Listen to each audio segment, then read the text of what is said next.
The first thing that I do when getting ready to crankbait fish is make sure you choose the right rod for the presentation that you're doing at the time. I typically stick with a shorter rod, but never shorter than 7 feet when I'm target fishing.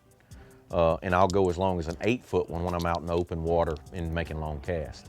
The one thing that those rods do have in common, they're both a glass composite mix. They are half fiberglass and half graphite. I stay away from a straight graphite rod, and the reason for that is you have a tendency to react too quickly to the bite.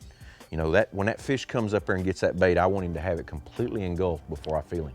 Another thing that happens when you're cranking with a graphite rod, you'll have a tendency, if you're cranking over wood, to react too quick and it'll get you hung.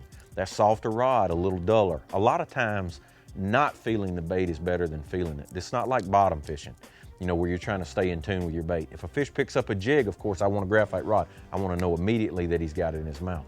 Where on the crankbait or spinnerbait, lipless crankbait, I want that fish to have the opportunity to engulf that bait before I feel him on the rod. And that way, a lot of times you'll have him hooked a lot better.